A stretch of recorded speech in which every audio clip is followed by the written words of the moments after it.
Platico, tenemos el gusto de tener a Roberto Sáenz en el seminario. Él desde agosto del 2012 es profesor investigador de la Facultad de Ciencias e investigador del Centro Universitario de Investigación en Ciencias Básicas de la Universidad de Colima. Es especialista en el área de biología matemática y su investigación se centra en el estudio de problemas biológicos, principalmente relacionados con enfermedades infecciosas, por medio del uso de diversas herramientas matemáticas. Cuenta con una formación en matemáticas, en la licenciatura por parte de la Universidad Autónoma de Ciudad Juárez, la maestría por parte de la Universidad de Texas en El Paso, y sus estudios de doctorado los realizó en la Universidad de Iowa en los Estados Unidos, con especialidad en matemáticas aplicadas y ciencias computacionales. Cuenta con experiencia postdoctoral en la Universidad de Cambridge, Inglaterra, y en el Estudio Politécnico Suizo de Zúrich, en Suiza. Además, es miembro del Sistema Nacional de Investigadores. Entonces, un gusto tenerte con nosotros, Roberto. Entonces, cuando desees. Sí. Muchas gracias, Hazel, y muchas gracias también por la invitación. Ya habíamos tenido el intento, ¿no? Hecho el intento de participar en este seminario y no se había podido, pero bueno, finalmente se logra, ¿no? Bueno, el día de hoy voy a hablarles de algunas ideas o parte de mi trabajo relacionado con la modelación matemática de la actual pandemia de COVID-19. Van a ver algunas ideas generales, algunas ideas particulares y por supuesto podemos luego discutir algunos asuntos que no tratemos aquí en esta charla. Entonces, primeramente, COVID-19, ya todos debemos de estar bastante familiarizados con la enfermedad.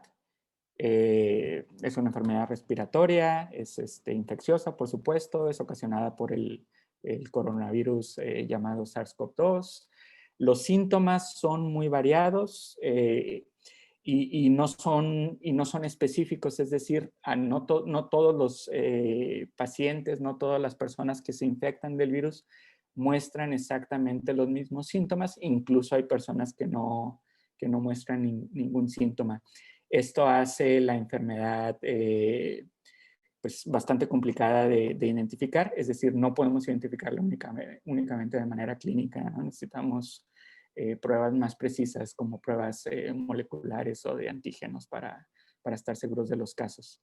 En particular, la presencia de personas infectadas que no muestran síntomas, llamados casos asintomáticos, son un problema, ¿no? A la hora de tratar de medir, de entender, de dar seguimiento a la epidemia. La propagación de la enfermedad es principalmente por contacto no necesariamente directo con personas infectadas. Puede ser estando en una misma habitación, sobre todo por periodos extensos de tiempo, y se lleva a cabo principalmente a través de aerosoles. Se sabe que los aerosoles ahora son más importantes, quizá también por gotículas respiratorias que generan personas infectadas cuando hablan, tosen, estornudan o simplemente respiran, ¿no?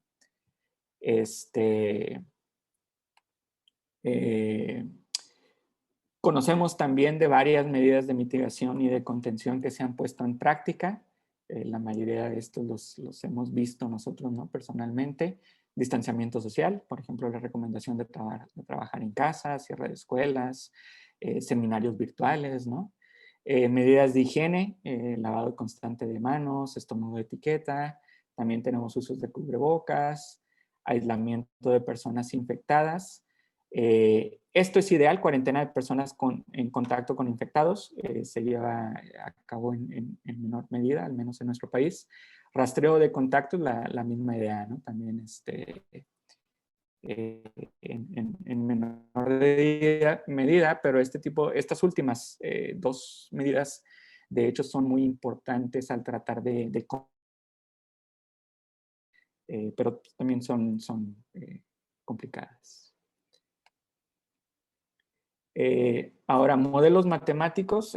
Los modelos matemáticos de manera muy general nos sirven para describir y en algunas ocasiones también entender los mecanismos que pudieran estar detrás de un proceso biológico. Nos sirven también para evaluar algunas variantes de los componentes del proceso o estudiar interacciones entre ellos. Y también idealmente, no siempre se puede, pero idealmente nos sirven para hacer predicciones acerca del comportamiento de lo que estemos modelando. En epidemiología, los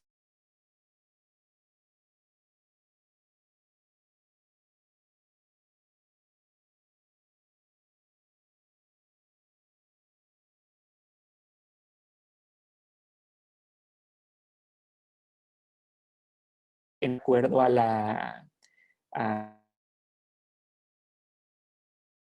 entonces, por ejemplo, en este ejemplo que tengo aquí, los compartimentos son los individuos susceptibles, aquellos que se pueden contagiar de la enfermedad, pero están sanos. Los individuos que están en una etapa de incubación o de latencia, aquellos individuos que están infectados, esta clase E, que están infectados pero aún no son infecciosos, ¿sí? También tenemos una clase de infectados, aquellos que sí son infecciosos, y una clase de recuperados. En esta idea simple, esta idea básica que tenemos aquí, suponemos que estos individuos que están en esta etapa de recuperados, en esta clase de recuperados, adquieren inmunidad y ya no son infecciosos. Sabemos que en esta enfermedad la inmunidad, aunque pudiera durar varios meses, también se puede perder, ¿sí? Hace poco también han salido varios estudios que nos dicen que aunque una persona se pueda volver a infectar, en la mayoría de los casos las infecciones no son tan severas, tan graves como en una primera infección, ¿sí? Entonces no todo es malo, ¿no? Pero bueno, eso no lo tengo considerado en este primer ejemplo, ¿no? Como tenemos estas clases, este modelo luego es llamado el modelo SEIR, simplemente por las iniciales, ¿sí? Y además, en esta base de modelos compartimentales, en lo que nos fijamos es en la velocidad o en la tasa a la que los individuos pasan de una clase a otra. En este ejemplo lo tengo señalado con estos términos. Por ejemplo, aquí estoy suponiendo que la velocidad a la que un individuo infeccioso, susceptible se convierte en infectado o es infectado es proporcional a la proporción de individuos que están infectados en la población, ¿sí? I entre n es el total de la población, ¿sí? Esa constante de proporcionalidad le llamamos beta y nos referimos a él como la constante de transmisión o el parámetro de infección, ¿sí? Por supuesto, eso es por cada individuo y por eso multiplicamos por el número de individuos susceptibles, ¿no? Para ver todos los individuos que pasan a esa clase. Luego tenemos tasas, si se fijan, tasas constantes, a diferencia de lo anterior, tasas constantes para la manera en que un individuo infectado se convierte en infeccioso y un individuo infeccioso se recupera, ¿sí? Eso en particular, creo que no voy a mencionar mucho de eso después, pero en particular eso significa o eso implica que el periodo de tiempo que un individuo pasa en cualquiera de estas dos clases, infectado o infeccioso, se distribuye exponencialmente, ¿sí? Por supuesto, esa es una suposición del modelo que tiene implicaciones en los resultados, pero que también se puede cambiar relativamente fácil, ¿sí? Ahora, de este modelo en particular, se obtiene un número, un parámetro de la epidemia que es muy, muy importante para describir lo que está sucediendo. Ese es el número básico de reproducción, comúnmente denotado como R0. Y este representa o nos da el número promedio de casos secundarios que se van a generar a partir de un individuo contagiado durante todo su periodo de infección, ¿sí? Entonces aquí vemos, por ejemplo, que entre más infecciosa sea la la enfermedad, pues este número R0 aumenta. Entre más tiempo dure ese periodo infeccioso, entre más tiempo dure una persona con posibilidad de infectar, pues también ese número va a aumentar, ¿sí? El R0, creo que lo digo más adelante, pero por lo pronto la importancia del R0, de este número básico de reproducción, es que sirve como un umbral epidemiológico, es decir, separa en dos, según el valor, los posibles comportamientos de la epidemia. Si R0 es mayor que 1, vamos a tener una epidemia, el número de casos va a aumentar, eventualmente va a disminuir, ¿sí? Si dejamos a la epidemia actuar por sí sola. Pero por el contrario, si el R0 es menor que 1, entonces no tenemos epidemia, ¿no? En ese sentido es un umbral. Aquí está lo que les iba a mencionar. Para COVID-19 el R0 anda alrededor de 2.5. Quiere decir que en promedio, esto es importante, ¿no? En promedio, cada persona infectada va a contagiar a otras 2 personas y media, más o menos, ¿sí?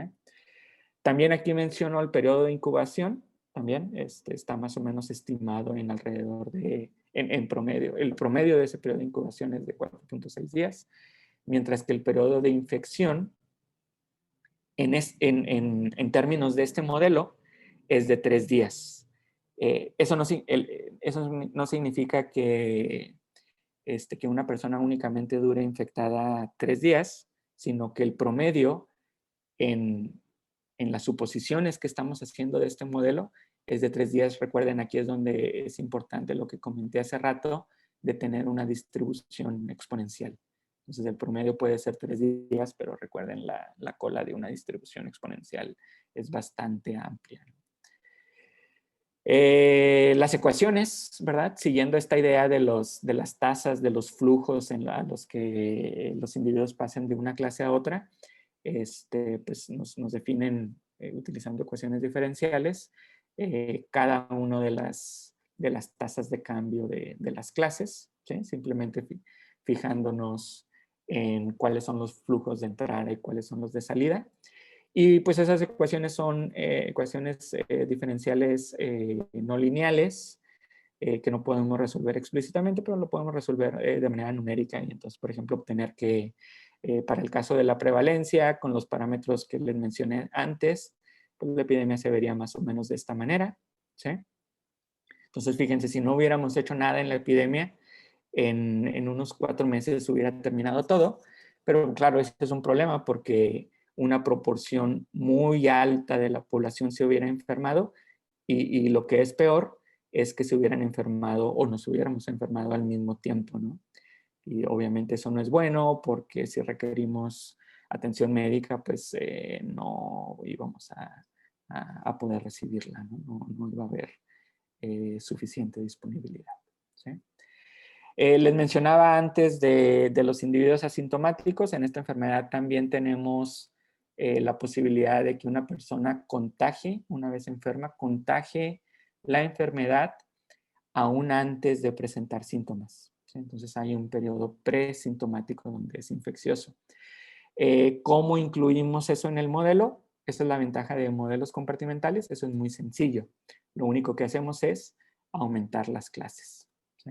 Entonces, por ejemplo, aquí lo que estamos diciendo es que a partir del periodo de latencia o en que los individuos están en incubación, pues tenemos 2 posibles salidas, 2 posibles vertientes. Una hacia los individuos que eventualmente van a desarrollar síntomas y otra a los individuos que no van a desarrollar síntomas para nada, es decir, la clase asintomática. En la salida de eventual muestra de síntomas, tenemos antes una clase presintomática. Aquí estamos suponiendo que los individuos son infecciosos, pero no muestran síntomas. De nuevo, esto es importante porque si nuestro único método para identificar casos es a través de síntomas, pues estamos perdiendo estas 2 clases, nunca los estamos observando, ¿sí? Entonces, esa parte es importante. Aquí estoy suponiendo que de cualquier forma todos los individuos se recuperan. De nuevo, sigue siendo un modelo simple. Sabemos, por supuesto, que en este caso la enfermedad pues, puede producir defunciones, ¿no? individuos podrían fallecer. Aquí noten que el término de la enfermedad o la velocidad a la que se generan individuos infectados o contagiados, o a la velocidad a la que se generan nuevos contagios, pues va a depender de la suma de los individuos infecciosos, ya sea en etapa presintomática, sintomática o aquellos que van a ser asintomáticos, ¿sí? En general suponemos, ¿sí? Hay algunas evidencias, todavía se sigue investigando eso, pero suponemos que los individuos asintomáticos pudieran ser menos contagiosos que los que eventualmente van a ser sintomáticos.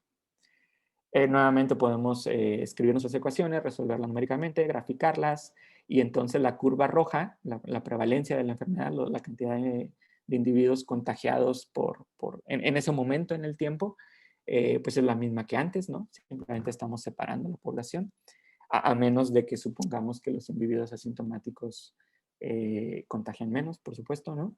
Pero de lo contrario, pues tendríamos las mismas curvas que antes en rojo, pero ahora podemos separar. Ahora aquí en negro muestro aquellos que son sintomáticos. Entonces, por ejemplo, si únicamente nos fijamos en los individuos sintomáticos, estaríamos perdiendo esta diferencia, ¿no? en los casos, ¿sí? Aquí en mi ejemplo numérico son 30% de individuos asintomáticos, pero por supuesto podemos cambiar ese valor como queramos. Este modelo sirve porque, por ejemplo, podríamos preguntarnos qué tan importantes son los individuos, por ejemplo, presintomáticos a la hora de generar nuevos contagios, ¿sí?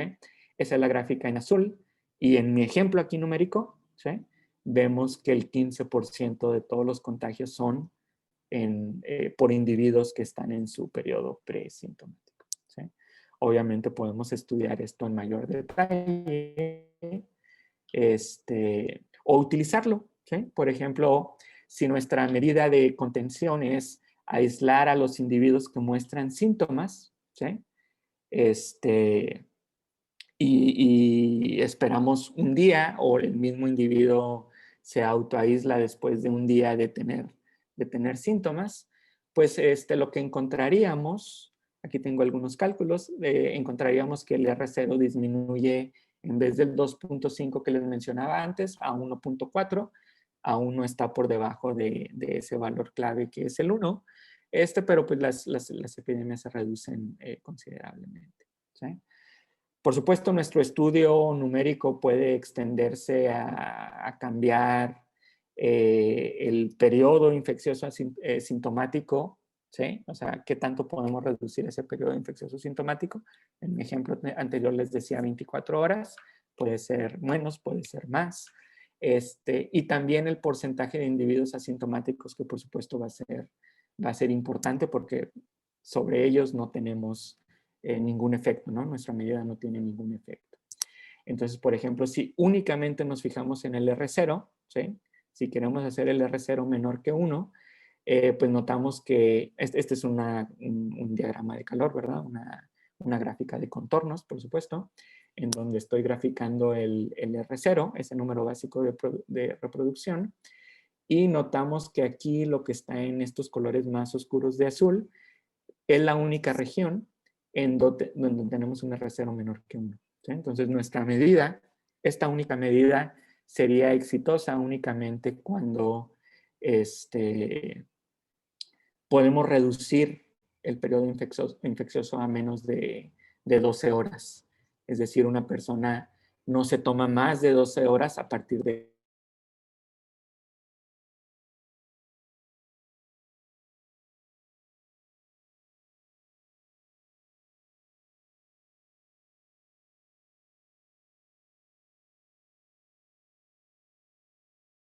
reduzcamos el valor del R0, ¿no? Pero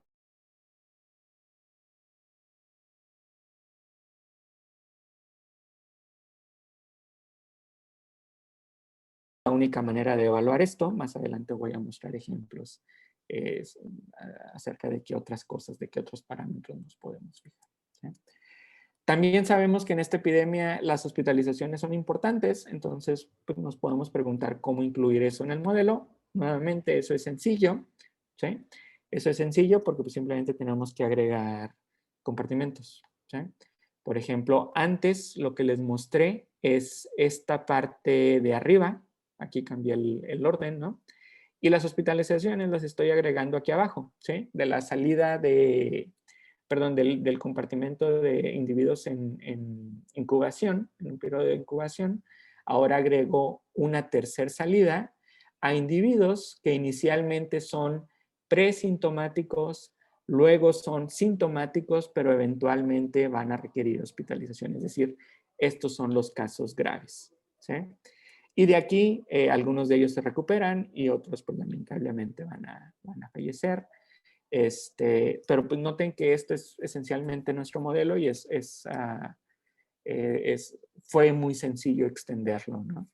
Aquí podemos poner especificaciones acerca de cómo va a ser nuestra velocidad de contagios, ¿verdad? Cómo vamos a generar nuevos contagios, que por cierto le llamamos la fuerza de la incidencia. Y además, claro, podemos decir exactamente cuáles son esas proporciones que van en cada una de esas situaciones, ¿sí? Ahora, por supuesto, nos podemos preguntar, ya vimos que es muy fácil crear nuevos modelos, nos podemos preguntar ahora qué también se ajustan estos modelos a lo que hemos observado hasta ahora. Y aquí tengo un ejemplo de eso para la epidemia en un par de municipios aquí en Colima, municipios que están, que forman una zona conjunta, ¿no? Que por lo mismo consideramos.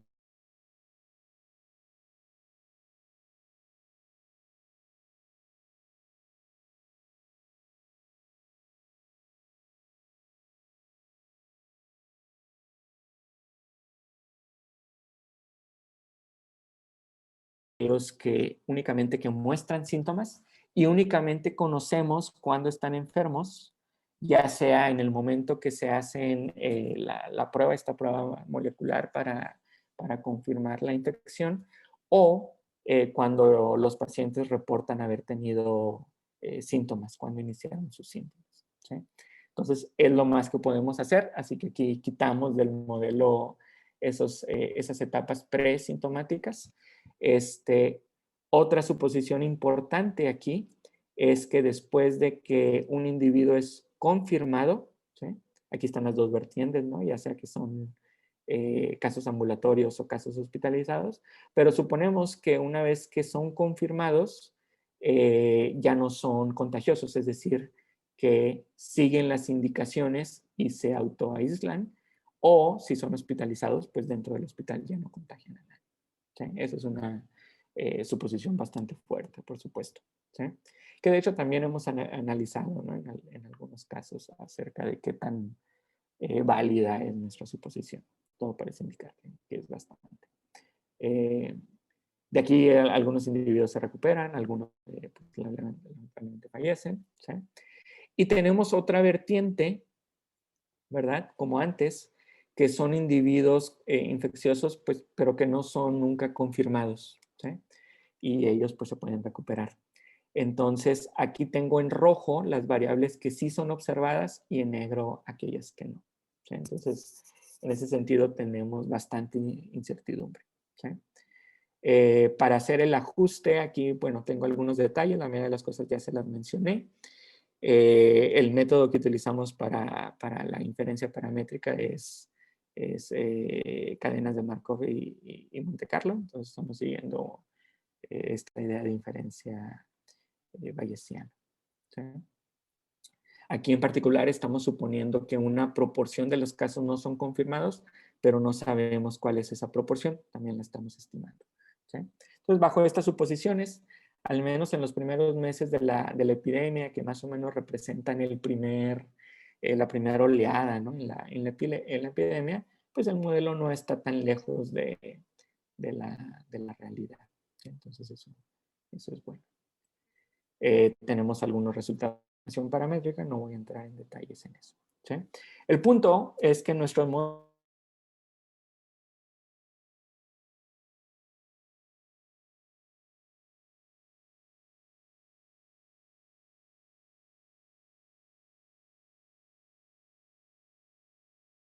evaluando medidas de mitigación. Claro, aquí cabe señalar que en este ajuste que hicimos, ¿sí?, las medidas de mitigación ya están implícitas, ya están dentro de los parámetros que estamos modelando, por ejemplo, el parámetro de transmisión o los periodos infecciosos, ¿sí?, estos aislamientos que les mencionaba, ¿sí? Ahí ya está de manera implícita, pero nosotros en el modelo podemos estudiarlo de manera teórica, ¿sí? Por ejemplo, si nuestra medida de mitigación es el distanciamiento social, podemos hacerlo de muchas maneras, ¿sí? La idea que seguimos aquí es muy general.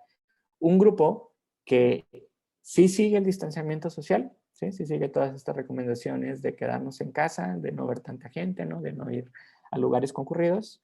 Pero pues hay otro grupo que no puede seguir esos distanciamientos porque pues tiene que trabajar, quizá porque es el personal médico, ¿verdad? Y tiene que estar ahí al pie del cañón, ¿sí?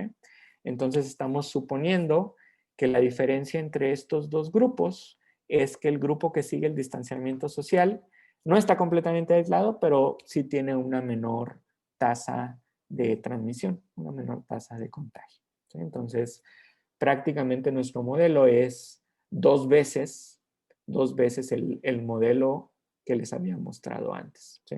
Hay dos grupos y las tasas de contagio para cada uno de esos grupos, pues es una combinación, es una suma de los individuos infecciosos en toda la población, ¿sí?, suponiendo diferentes tasas de contagio dentro del mismo grupo y entre grupos, ¿sí? Si suponemos eso, definimos nuestras ecuaciones, las resolvemos numéricamente y lo primero que podemos hacer es comparar qué pasa con la prevalencia de la enfermedad en las dos situaciones. Una cuando no hay distanciamiento social y otra cuando sí hay, suponiendo, en este caso, este es un ejemplo, que el 60% de la población reduce su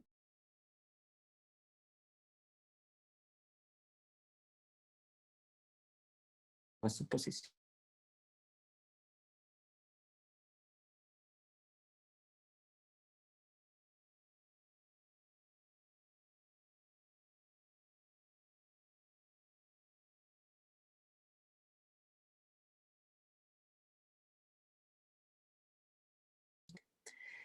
Obviamente hemos visto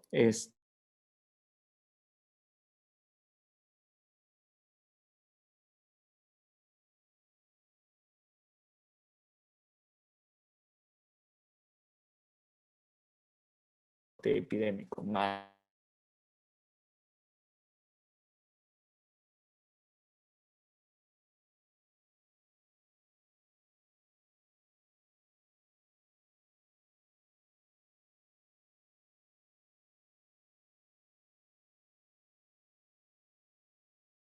individuos hospitalizados, ¿sí?, en el modelo.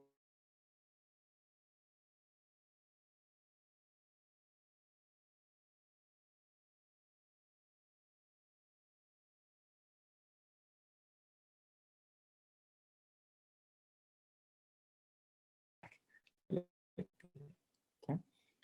Claro, aquí ustedes me podrían preguntar en términos prácticos qué significa disminuir la tasa de contagio. Para eso, podemos regresar, no lo mencioné al inicio, pero dar muchísimos detalles acerca de esto.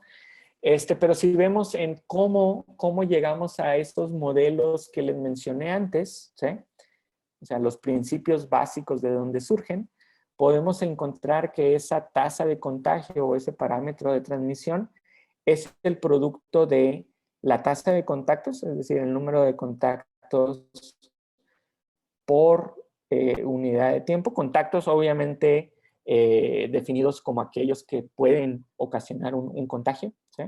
Por supuesto, estos números, estos parámetros son dependientes de la enfermedad que estamos estudiando, ¿sí? Y eso multiplicado por este término medio extraño, que es el logaritmo del cociente de 1 y 1 menos la probabilidad de que un contacto ambiental, ¿sí? Quizá viéndolo así se ve bastante extraño, les digo, si observan detenidamente los pasos en cómo se llega a estos modelos, es fácil porque sucede esto, ¿sí? Obviamente, si quieren saber más detalles de esto, me pueden preguntar más adelante. Bueno, el punto de esto es, yo les decía aquí, hay que reducir la tasa de contagios, hay que tratar de aumentar la población que sigue estas medidas de distanciamiento, ¿sí? ¿Cómo disminuimos la tasa de contagio? Bueno, ya sea disminuyendo el número de contactos por unidad de tiempo, ¿sí? Aislarnos, tratar de aislarnos, ver la misma cantidad de gente, o disminuir la probabilidad de contagiarnos, dado que ya tuvimos un contacto, ¿sí? Aquí es donde entra la idea de los cubrebocas, de no durar tanto tiempo enfrente o en un lugar en donde hay o pudiera haber personas contagiadas, utilizar gel con alcohol, etc. Bien, entonces ahora sí, ¿en qué otras cosas nos podemos fijar aparte del R0 para saber si estas medidas pudieran funcionar?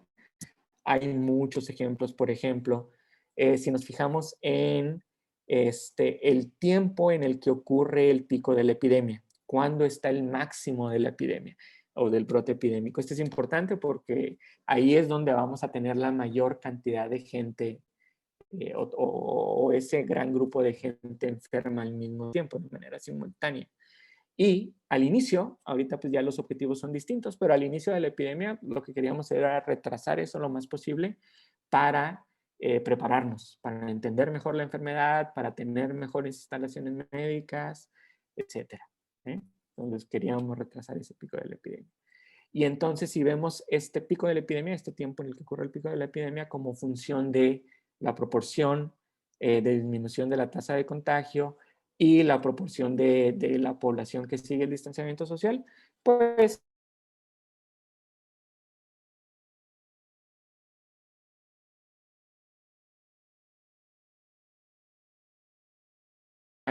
y tenemos una disminución grande, pues es donde tenemos, de hecho, detenemos la epidemia, ¿no? Pero según vamos avanzando en esa dirección, ¿sí?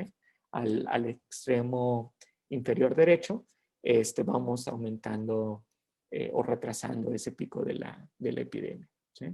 Entonces vamos desde algunos cuantos días hasta más de 100, más de 50, etcétera, ¿no? Nuevamente esto es una gráfica de contorno, es un diagrama de calor. Aquí vemos, obviamente el resultado cualitativo lo conocíamos, tenía mucho sentido, pero el modelo además nos da numérico, nos da idea del resultado cualitativo.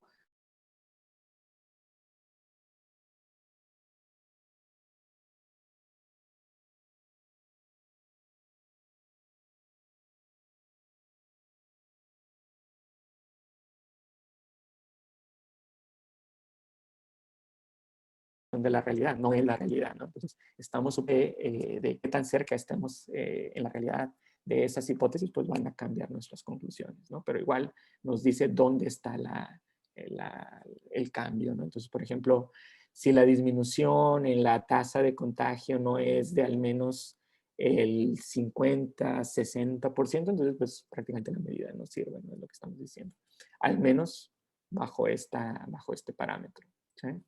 Podemos tener, por ejemplo, el número máximo de hospitalizados, ¿no? Si lo que nos interesa es llevar un control acerca de cuántas personas podemos atender al mismo tiempo, de manera simultánea, pues nos pudiera interesar este número, ¿no? Entonces aquí podemos ver cómo este número va disminuyendo otra vez cuando nos movemos en la dirección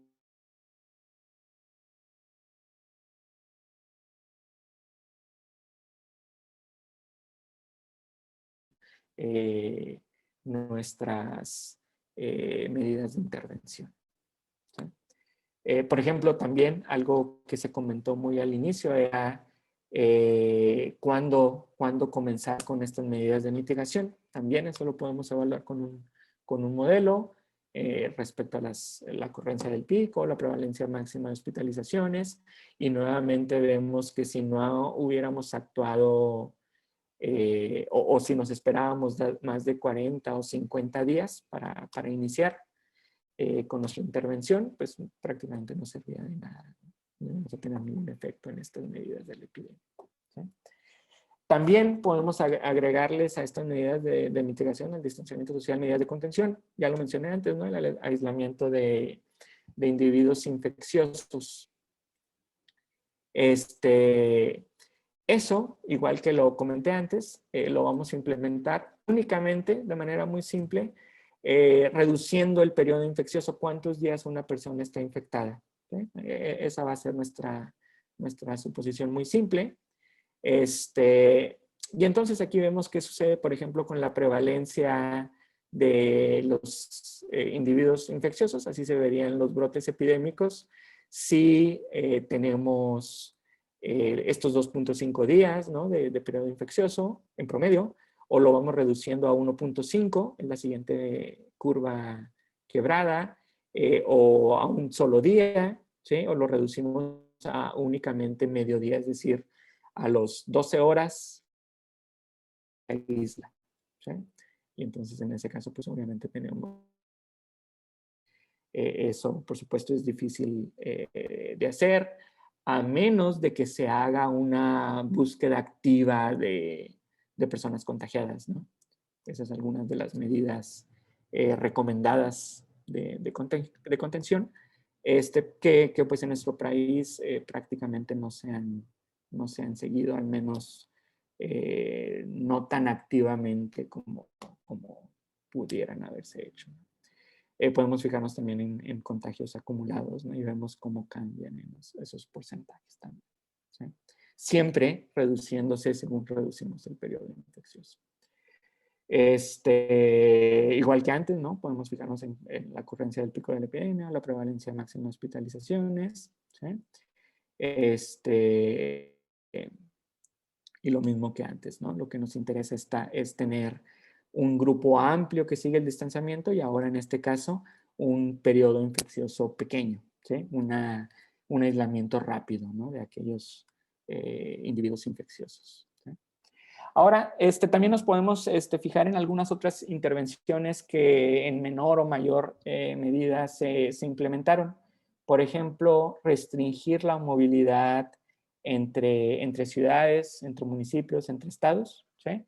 Y este es un ejemplo que un estudiante mío estuvo analizando, Tenor Morales, en donde consideró un modelo entre municipios, entre tres regiones, porque una de las regiones contiene dos municipios, que precisamente son las regiones más pobladas del estado de Colima. Aquí tenemos el municipio de Manzanillo, de Tecomán y en rojo el que había utilizado antes en mi ejemplo de Colima y Villa de Álvarez. ¿Sí? Entonces, aquí consideramos que cada una de estas zonas tiene, por supuesto, su población que está interactuando siguiendo el modelo que les mencioné antes, pero aparte hay interacción entre municipios, es decir, en cada uno de estos cuadros en color ya sea azul, rojo, los grandes en verde, tenemos las poblaciones de antes, pero también tenemos proporciones de poblaciones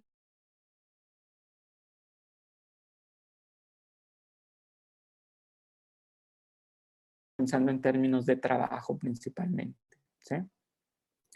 Esas interacciones, hay varias maneras de hacerlo. Nosotros seguimos la idea de un modelo gravitatorio, es decir, esos grupos, esos tamaños de grupo van a ser proporcionales a el tamaño del municipio donde residen esas personas y también del tamaño del municipio a donde van.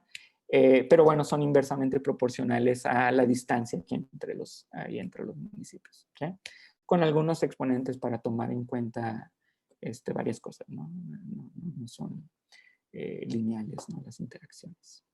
Entonces, en base a eso tenemos el mismo modelo de antes, pero para cada uno de estos municipios o cada una de estas zonas, y tenemos 3 de ellas, ¿sí? Entonces tenemos 3 veces este modelo, ¿no?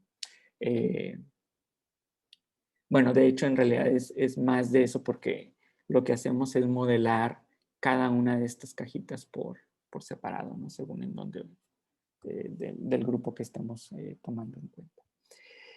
Otra cosa que tomamos en cuenta, ¿verdad? Es que pues los individuos no se están moviendo de manera constante durante el día, ¿no? Sino que si estamos pensando en que van a trabajar, ¿sí? Entonces, pues los movimientos van a ser a ciertas horas del día, es decir, los contagios en cada una de las poblaciones pues van a depender de la hora del día. Si es en hora laboral, pues van a estar en el municipio donde laboran, o si es fuera de ese horario, pues van a estar en el municipio donde residen, ¿sí? Entonces, tomando en cuenta, podemos actualizar nuestra fuerza de la enfermedad, nuestra fuerza de la infección, es decir, a qué velocidad ocurren los contagios en cada uno de esas zonas, ¿sí? Y bueno, de esa manera podemos ajustar el modelo. Aquí lo hicimos únicamente en los primeros 100 días, porque lo que nos interesaba era saber cómo afecta, ¿sí? Restringir la movilidad, o cómo hubiera afectado restringir la movilidad al inicio de la epidemia.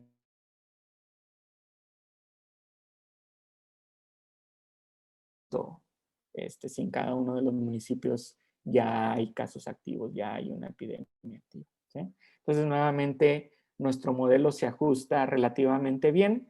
Aquí estamos utilizando, creo que no lo había mencionado antes, estamos utilizando otra suposición,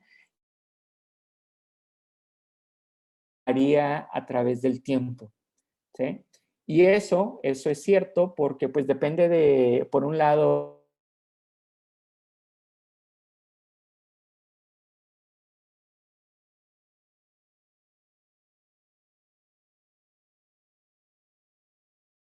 comportamiento de la gente, y eso tiene que ver con la percepción del riesgo, del peligro que hay afuera, ¿no?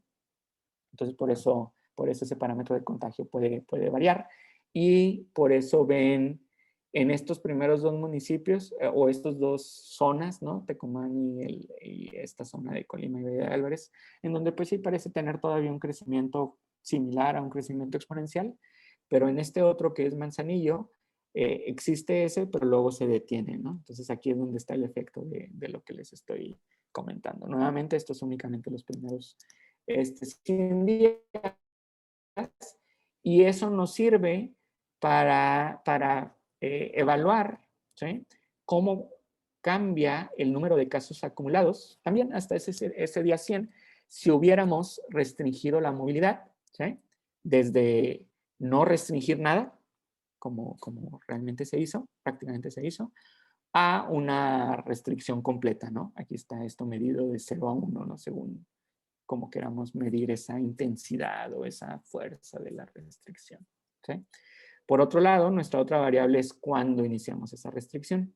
Entonces aquí vemos lo mismo de antes, ¿no? Primero, si ese inicio de la restricción fue después de los primeros 60, 70 días, pues la restricción no sirve de nada, ¿sí?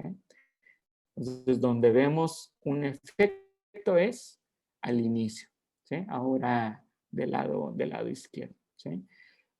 Por supuesto, también ese número se reduce si aumentamos la intensidad en la restricción, o sea, si estamos ahora en este extremo superior izquierdo, ¿no? Es donde vemos el efecto más grande, ¿sí? Aquí nada más para tener cierta idea, el número de casos acumulados pues se reducen pues en un 30% más o menos, ¿no? Si implementamos estas medidas, ¿sí? Aquí una observación interesante es que esta es la medida, ¿sí? Que sirve en general, ¿verdad? Para todo el estado. Pero no es la medida que le sirve al municipio o a la zona en donde empieza la epidemia, ¿sí? Eso lo vemos contando casos acumulados en donde, en ese municipio donde inicia la epidemia, cuando hay restricción total o cuando no hay restricción. Cuando hay restricción total de movilidad, el número de casos aumenta, ¿sí? Eso es fácil de explicar, ¿no? Porque en el caso de que sí haya restricción, ¿verdad? Pues todos los individuos infecciosos se van a quedar en ese mismo municipio, ¿sí? Donde inicia. En cambio, si no hay restricción, algunos de esos individuos se van para otro lado y ya no infectan ahí mismo, ¿no?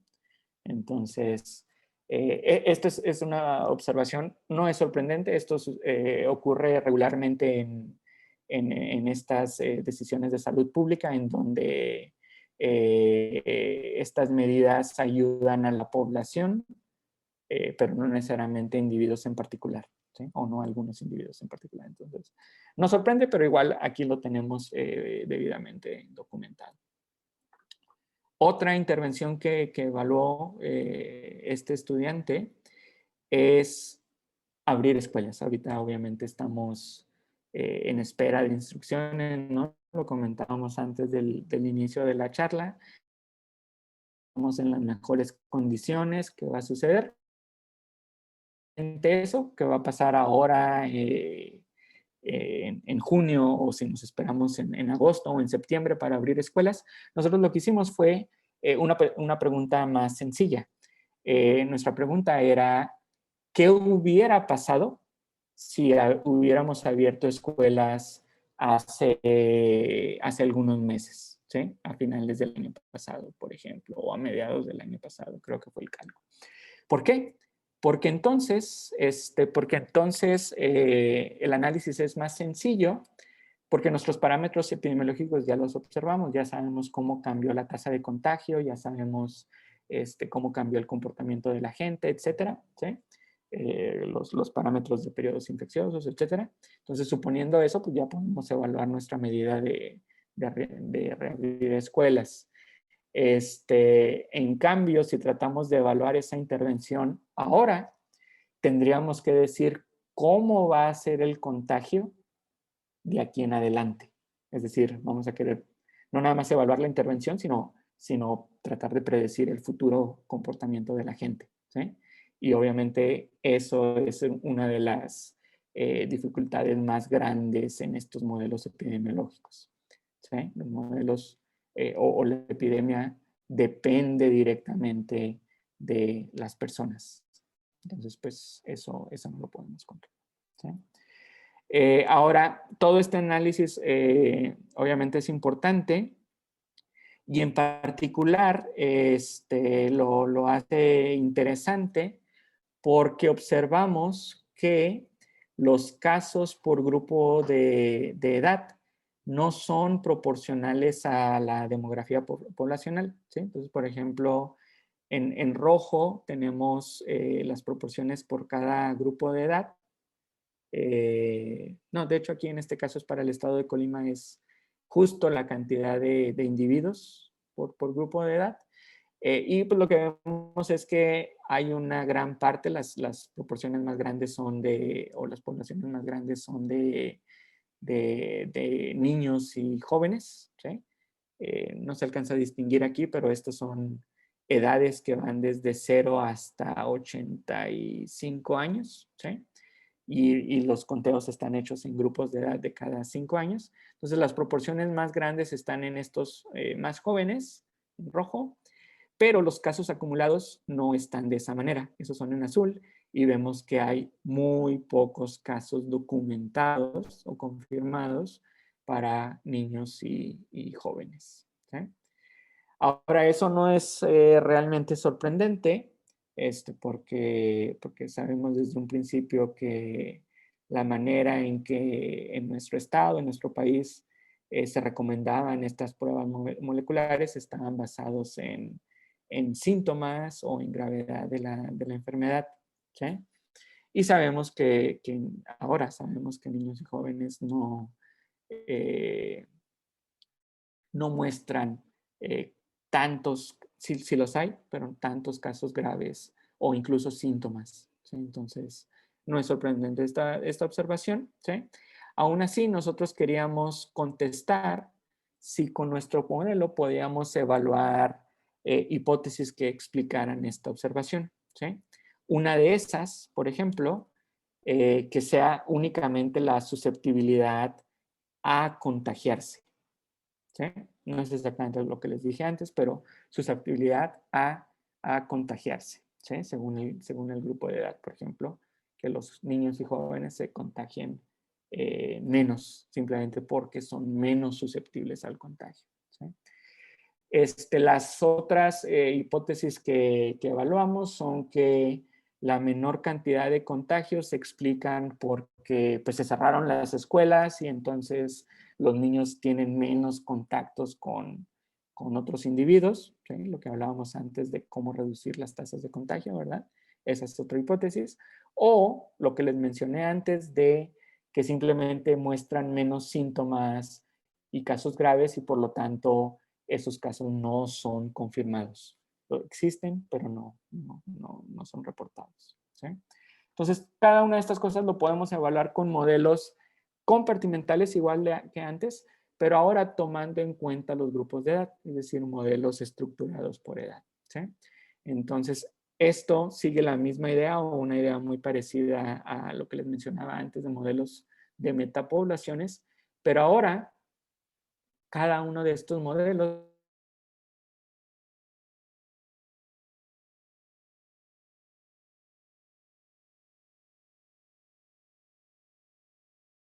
en los distintos grupos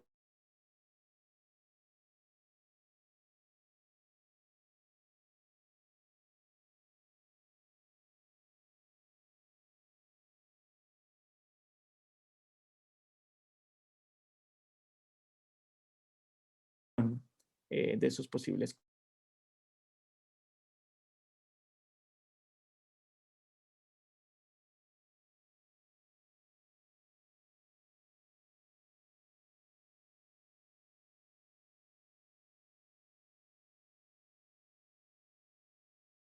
No había contactos en las escuelas, pero todo lo demás lo permitíamos. Obviamente estos contactos de trabajo pues dependen de, de las edades, ¿sí? Entonces, bajo esta suposición, nuevamente ajustamos nuestro modelo, ¿sí?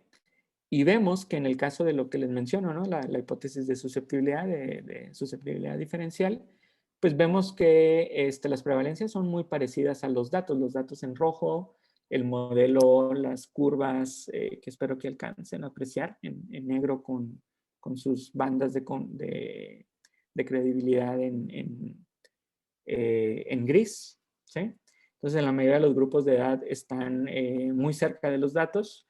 En los más jóvenes se ven diferencias, pero noten que aquí pues hay dos grupos, ¿no? ¿Cómo se comporta esto? No dibujan curvas o brotes epidémicos como en los demás grupos de edad. Aquí la gran mayoría eh, son ceros, ¿verdad? Están acá abajo, prevalencia cero.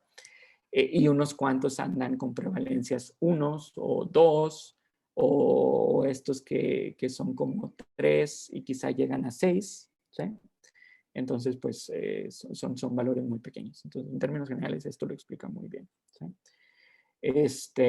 Obviamente podemos comparar todos los modelos, ¿sí? Y tenemos diferentes medidas de qué tan bueno es el ajuste. Para este modelo en particular que medía la susceptibilidad, encontramos algo que no necesariamente es correcto, pero al menos el modelo lo que nos arroja es que si únicamente la diferencia entre los grupos, aparte de sus contactos, obviamente, es la susceptibilidad a contagiarse, entonces los grupos más pequeños, ¿sí?, son hasta 50 veces menos susceptibles a contagiarse que los grupos de mayor edad, ¿sí? Entonces hay una diferencia de hasta 50 veces. Este valor parece exagerado. Las evidencias que se tienen al respecto parecen indicar que deberían de ser menos, pero si esa es la única explicación que le damos al modelo, nos arroja este valor, ¿sí?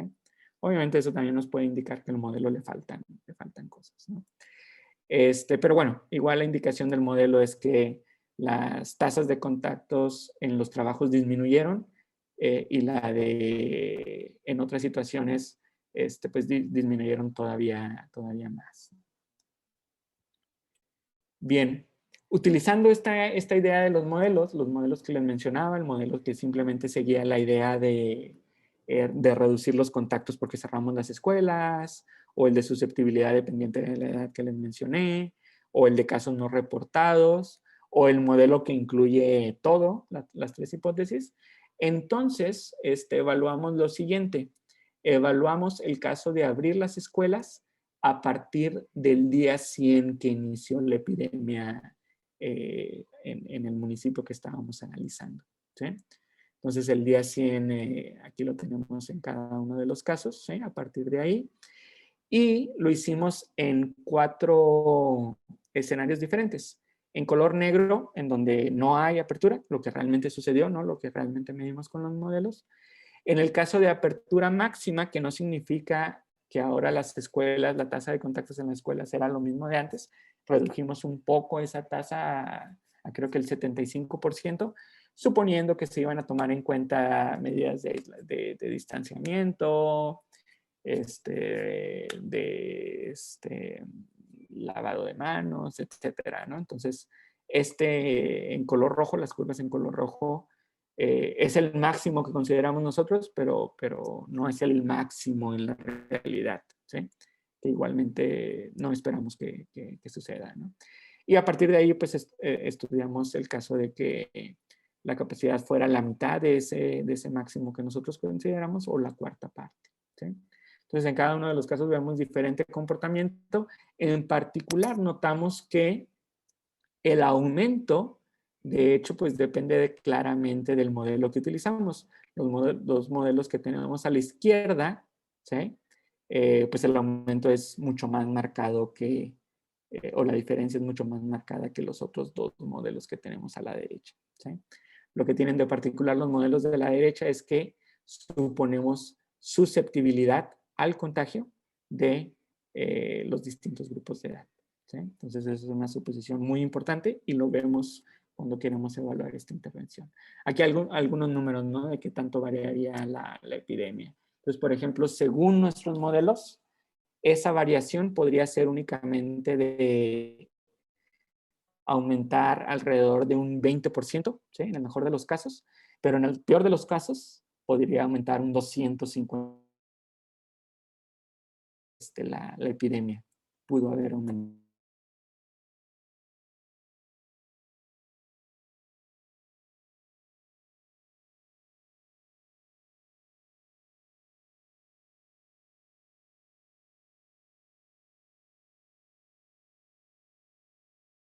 Todos los modelos indiquen lo mismo, ¿sí? Pero pues la conclusión es pues que tenemos que ser cautelosos, ¿no? Ser cautelosos, ya sea juntar más evidencia acerca de cuál es el mejor modelo, o recabar algún otro tipo de información para hacerlo. Y obviamente esto es en retrospectiva, ¿no? Todavía nos interesa principalmente saber qué es lo que va a pasar más adelante. Y de hecho eso es algo que ahorita también estamos trabajando. Aquí ya no menciono pero si les interesa, hay varios estudios, muchos estudios en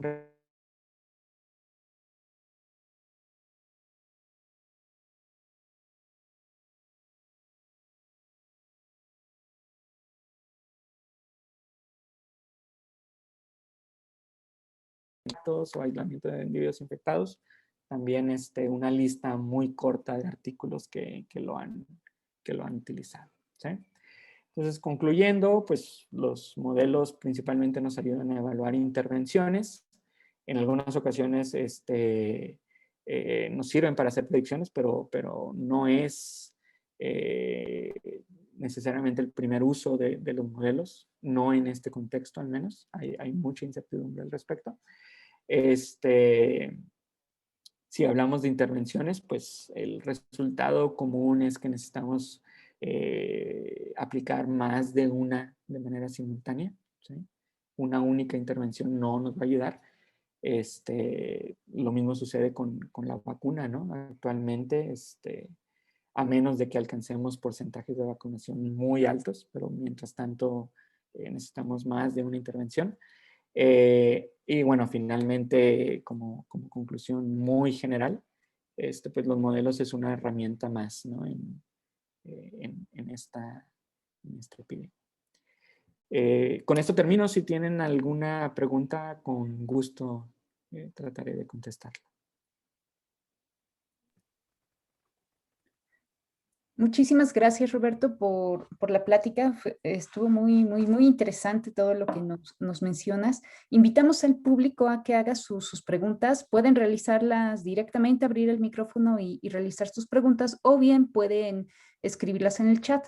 Cualquiera de los dos medios los vamos revisando para que Roberto nos apoye contestando. Vamos a ver.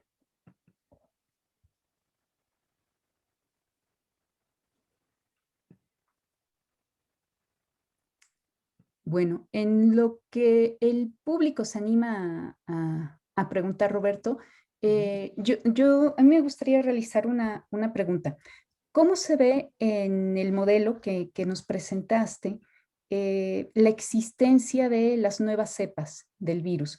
Ves que últimamente pues hemos estado más informados por los medios que hay unas cepas nuevas más agresivas que otras y que afectan en mayor medida a ciertas poblaciones.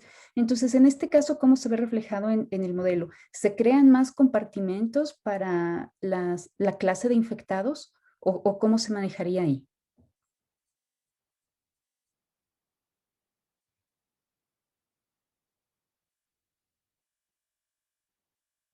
La idea de suponer diferentes tipos de infección, ¿sí? Entonces tendríamos nuevas clases de infectados.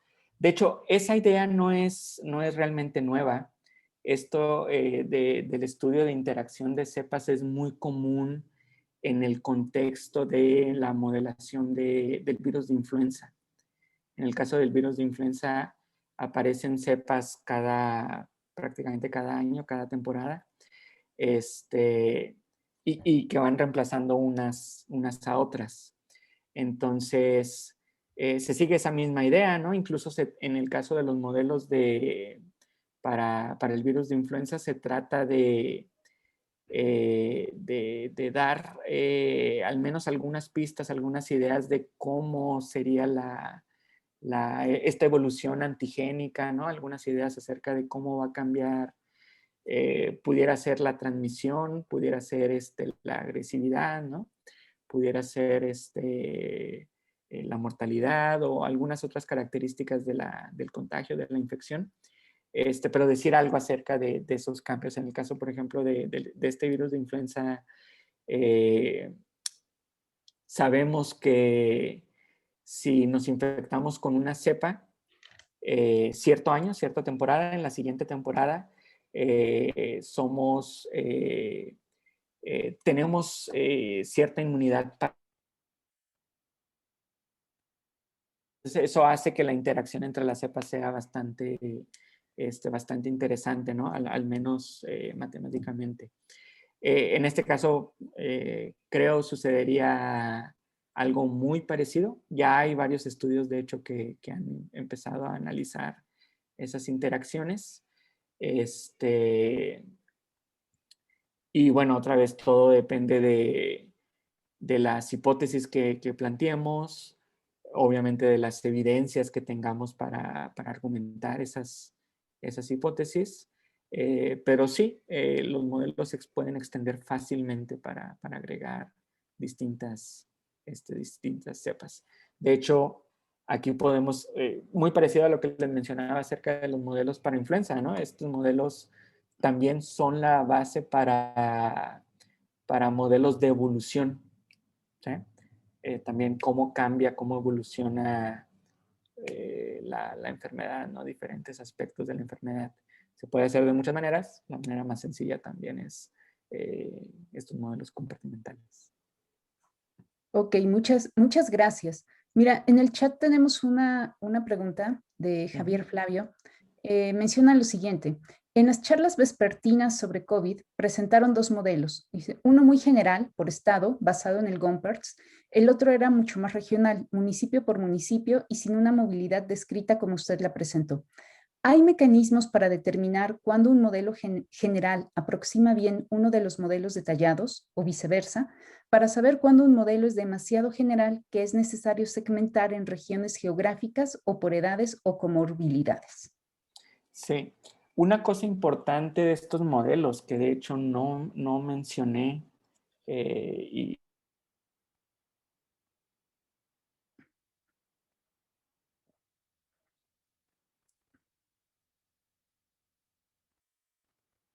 inicial, ya después lo cambiamos un poco, ¿no? Pero al menos Roberto, sí. disculpa que te interrumpa. Se perdió un poco la señal cuando estabas iniciando tu respuesta, entonces no escuchamos lo que dijiste.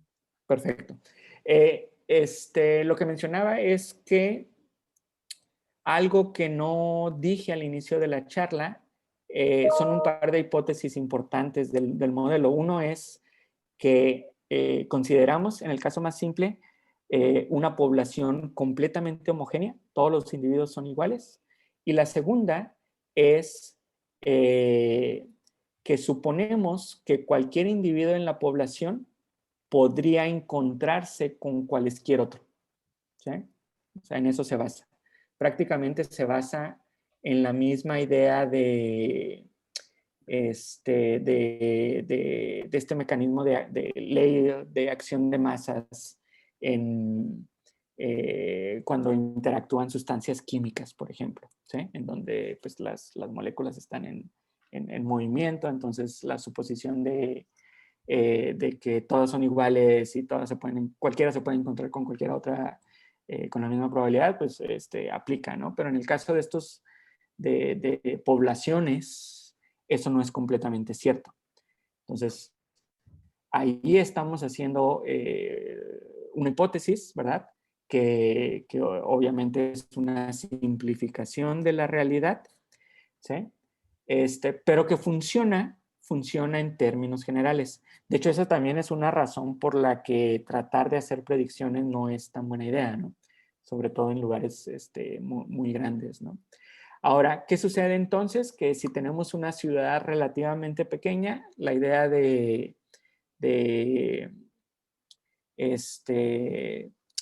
que no hay un efecto geográfico se cumple.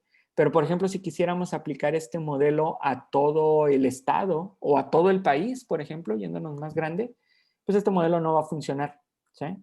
Porque yo aquí en Colima, lo más probable es que, pues es prácticamente con probabilidad 1, ¿no? Que no vaya a tener contacto con ninguno de ustedes, ¿no? Al menos no es la misma probabilidad de ver a alguno de ustedes que a alguien aquí mismo en mi localidad, ¿no? Entonces, en ese sentido, no es aplicable, ¿sí? Igual si tratan de hacer el ajuste, quizá el ajuste funcione, ¿sí? Pero hay que tener en mente que, pues esa hipótesis no se cumple, ¿no? Uniformidad geográfica. Ahora, estos otros modelos, como el modelo, son muy simples, pero son relativamente flexibles para ajustarse a los datos, ¿sí? Ahora, aquí hay que tener cuidado, qué es lo que significa. Lo que les presenté yo en este modelo compartimental es un modelo mecanístico. Yo les mencioné de dónde provenían cada una de las ecuaciones, qué era lo que significaban, ¿sí? Teníamos una idea de qué eran nuestros parámetros. Los parámetros tenían una interpretación biológica, ¿sí? Pero si van a modelos muy, muy generales, todo eso se pierde, ¿sí? Entonces, quizás sean buenos para ajustarse, quizás sean buenos para dar cierta tendencia de cómo aumentan los casos, o tratar de dar proyecciones, qué es lo que va a pasar en el corto plazo, ¿no? 1 o 2 semanas, ¿sí? Pero se pierde toda la interpretación biológica, ¿sí? Piénsenlo como, por ejemplo, si ajustaran un polinomio, ¿no? Pues a lo mejor se pueden encontrar un polinomio de cualquier grado, ¿no? De que pase por sus datos, pero pues no van a tener ningún tipo de interpretación, ¿sí? Entonces no van a poder, por ejemplo, hacer lo que mencionaba antes de evaluar medidas de intervención, ¿sí? Esa es la gran diferencia entre estos dos tipos de modelo. ¿Cuál es mejor? Depende de para qué quieren el modelo. Los modelos siempre pues, los deben de utilizar partiendo de una pregunta que quieran contestar. En base a eso, van a saber si el modelo inicial que les presenté era mejor, o el modelo de metapoblaciones, o este otro modelo estructurado por edades, o el modelo de Gompers, ¿sí? Todo depende de lo que quieran contestar. Ok, muchas gracias. Tenemos otra pregunta más de Hassel. Señala, en el modelo que presentaste, ¿cómo se calcula el tiempo esperado para obtener la inmunidad de rebaño? ¿Y en qué se diferenciaría con el modelo simple? Ajá. Bueno, hablé de varios modelos. Si nos vamos al primero, si gustan, me regreso. En este modelo es relativamente simple calcular esa inmunidad de rebaño. La inmunidad de rebaño, por lo regular, se piensa, al menos idealmente, se piensa en términos de inmunidad por vacunación, ¿sí? No por infección.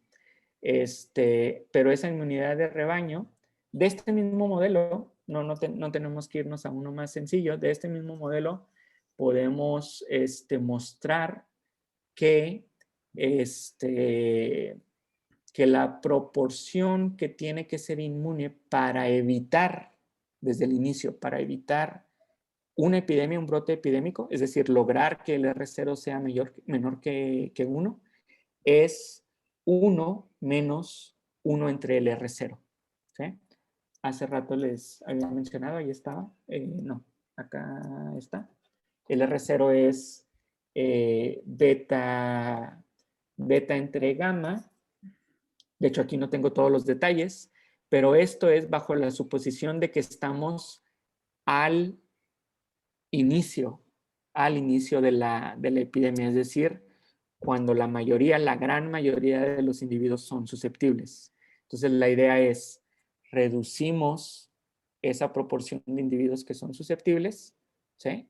Hasta provocar que esta cantidad sea menor que 1. ¿Sí? Entonces, prácticamente vamos a tener, como les digo, no podemos resolver esa ecuacióncita, porque si suponemos, por ejemplo, que la proporción vacunada es P, entonces la proporción que es todavía susceptible es 1 menos P. ¿Sí? Entonces va a ser 1 menos P por esto, ¿sí? Lo que tiene que ser menor que 1, y de ahí nada más despejan P en términos del R0, les digo, va a quedar 1 menos 1 entre el R0. ¿Sí? Así que para el caso de esta enfermedad en donde el R0 anda en alrededor de 2.5, pues esa inmunidad es 1 menos 1 entre 2.5. Que es el cálculo que regularmente se reporta, ¿no? Mencionan mucho el 60-70%, ¿no? Cada vez que alguien habla de la inmunidad de rebaño. Ahora, es importante recordar que ese es el número bajo la suposición del inicio de la epidemia con vacunación. Si hablamos de inmunidad de rebaño, cuando dejamos simplemente que aumente la curva y haya contagios, ¿sí? Eso es prácticamente esto de aquí, ¿no? Cuando esperamos ir hacia abajo en esta curva, ¿verdad? Lo cual es distinto. Se puede ver, bueno, donde empieza a bajar es prácticamente la misma proporción. El problema es que no vamos a, o sea, no podemos decir, de hecho no pasa, que si alcanza a partir de ahí mágicamente desaparece la epidemia.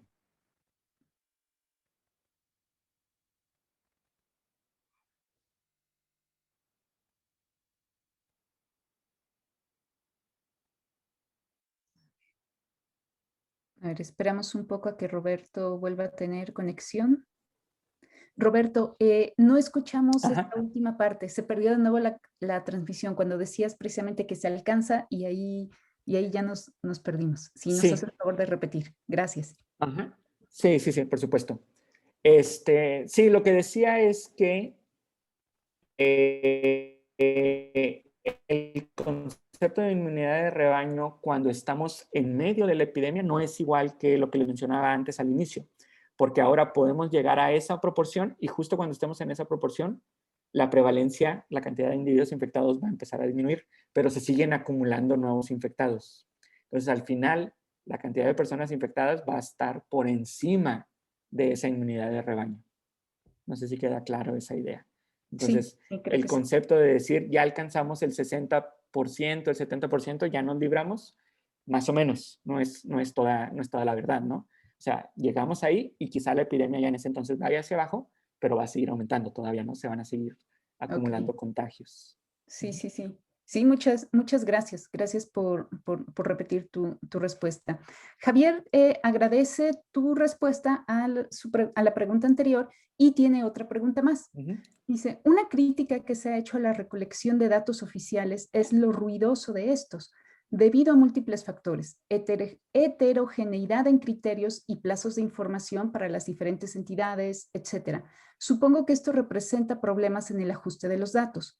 ¿Qué técnicas se emplean para reducir estos efectos? Sí, aquí de hecho el problema principal con estos datos oficiales es la gran proporción de casos que no se observan. ¿Sí? El criterio pues prácticamente no ha variado.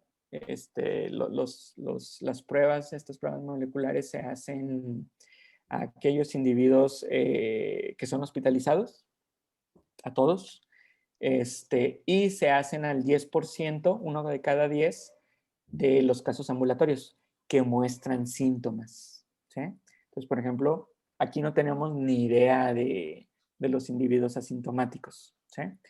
Es verdad que hay algunas entidades que han hecho un esfuerzo extra y han cambiado un poco los criterios, pero son los menos, ¿no? La mayoría de las entidades federativas siguen ese lineamiento.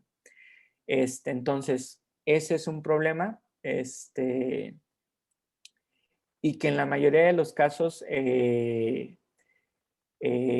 ya sea que se suponen los modelos que la proporción esa no cambia, o sea, que el criterio se mantiene y entonces, pues sí estamos observando menos casos, pero siempre en la misma proporción.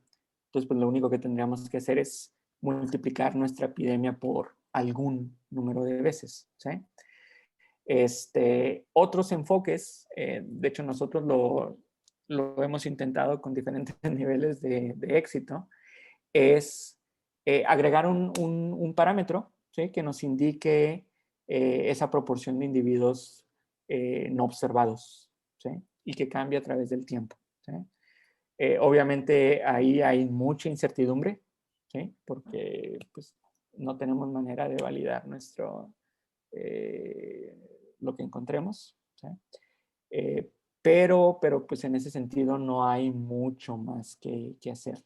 Entonces, nuevamente, ya sea que supongamos conocida o no conocida esa proporción de casos no confirmados, ¿sí? En general desconocida, o que la incluyamos en nuestro modelo, como les presenté aquí, también suponiendo que es constante o no a través del tiempo. Pero definitivamente ese es un gran problema, y también otra de las dificultades para la hora de tratar de dar proyecciones en el cambio en la epidemia. Ok, muchas gracias por tu respuesta, Roberto. No sé si alguien más tenga una pregunta. Invitamos a los estudiantes a que con confianza abran micrófonos o escriban algo por el chat si desean preguntar algo.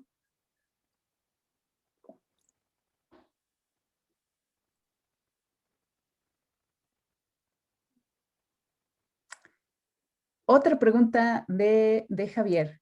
Dice, si no es mucha molestia, tiene otra pregunta. Dice, No hay ¿hay problema. forma de incluir rasgos psicológicos o sociales en estos modelos? Negación de la epidemia, movimientos antivacunas. ¿Qué tan complejos se vuelven los modelos? Sí es posible. Para COVID, creo que son pocos los ejemplos que hay, pero sí se puede hacer. Otra vez, si seguimos la idea de compartimentos, ¿sí?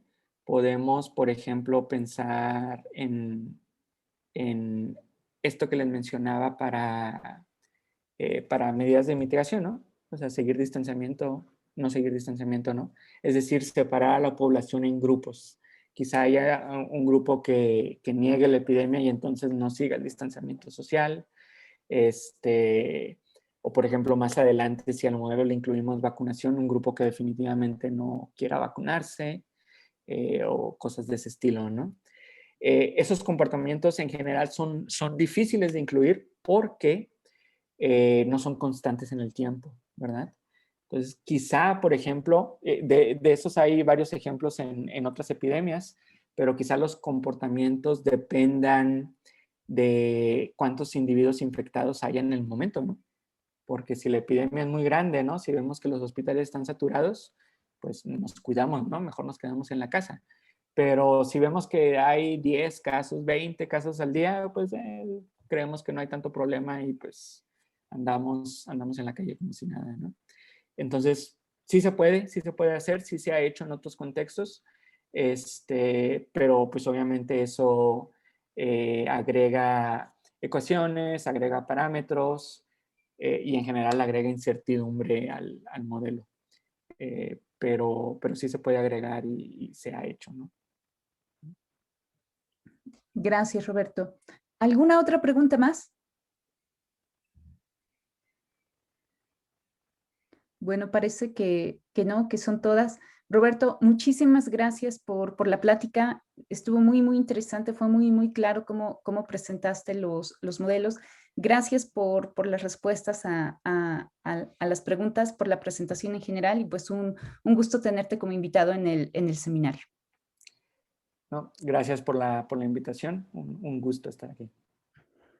Bueno, pues con esto damos por finalizada nuestra sesión virtual. Los invitamos a que pues sigamos en contacto. En 15 días tenemos la siguiente charla y ya les estaremos enviando información por correo. Muchas gracias a todos y que estén muy bien.